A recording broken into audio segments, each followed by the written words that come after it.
promising a study that has a huge potential, but also has a complicated history. So ranking countries on cultural intelligence. The reason it has a complicated history is because this idea has been around for literally years. So I published a couple of studies, papers where we rank nations on all kinds of dimensions, like, for example, the one on social equality or perceptions published in JIBS, a couple on cultural values, including rankings of the nations. I don't even remember, one in JIM, I believe, and one in Management International Review.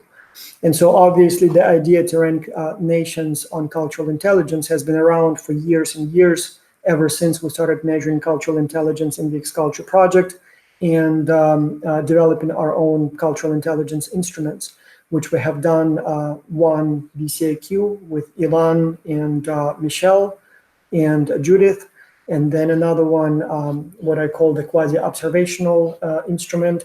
And so that one is specifically for developed by the X-Culture team. And while the idea is so obvious and so promising, somehow we never quite got to the point of writing this paper. On the one hand, because it seems like always there is something else important. On the other hand, just so many people involved in this research stream on cultural intelligence in our team, and so everybody was waiting that somebody else will take charge and start this project. And so I'm very happy to hear that Eric expressed interest in taking lead on this study. I'm all for it. We'll support him.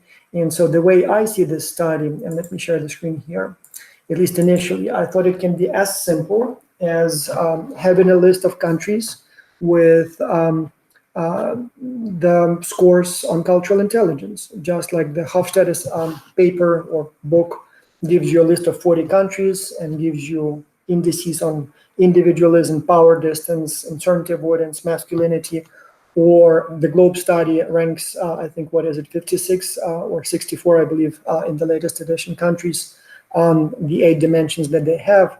The idea is that it would be the same thing for us. So it can be as simple as,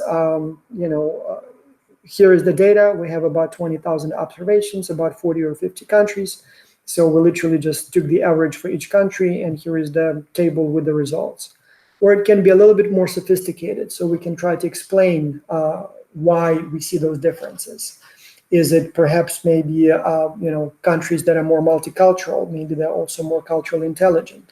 Percent of immigrant employees, number of official languages, how many countries this country borders with. Is it a member of a union like EU or NAFTA? Does it have, or is it a member of a common currency market? So maybe Europeans are more culturally intelligent than, I don't know, Russians or something like that. Institutional differences, political system, all of those could be potential explanations for why some nations are more culturally intelligent than others. Likewise, obviously, we can also test things like, inter-rater agreement. Does it even make sense to talk about national cultural intelligence? So things like that. But in any case, we can keep it as simple as we want. A quick introduction, and here is a table, and here are the results, or get more sophisticated. And it would be interesting to see, overall cultural intelligence, but also for specific dimensions. Maybe some nations score high on cultural motivation, so they're interested in working with people from other countries, but low on cultural knowledge. Maybe they don't know much about other countries, or the other way around, right? And so here are the data that I prepared for this study. So we will probably use individual level data only. We will not use the team level data, mainly because team level, it's team performance, so we don't want to do that. But just in case, I included demographics, just because we may want to do some controls, like if we wanted to look at some validations and controlling for age or experience or international experience, we might want to do that. Then I included the actual instruments, and so we have 3 instruments that we can work with. The instrument by Ann et al. Has about 20,000 observations over the years. That's the most popular and probably the most suspect, the best choice. But we also developed BCIQ, and we have about 20,000 observations for this one over the years, or 15. So maybe we want to do it for different instruments and to see if rankings change depending on the choice of the instrument. And so the problem with the BCIQ here is that we had so many versions that it will take a little time to separate which one is the kind of the official version, DCIQ 50, I believe, or 38, and which ones are just items that we used in some semesters for development purposes. Then we have the knowledge subdimension, and then we have the knowledge subdimension from the Xculture instrument, and then we have the Xculture CQQO, so it would be this instrument. So again, it might be worthwhile testing and checking if some instruments give us better results than others, or perhaps if rankings change much by instrument. I didn't include anything else other than obviously country. So we want to do that by country, where the person was born, which country the person calls home, and international experience and multiculturalism, people who come from mixed cultured families. Again, we might want to use it for validation purposes. Presumably people with more cultural experience have higher IQ, and so we want to test that.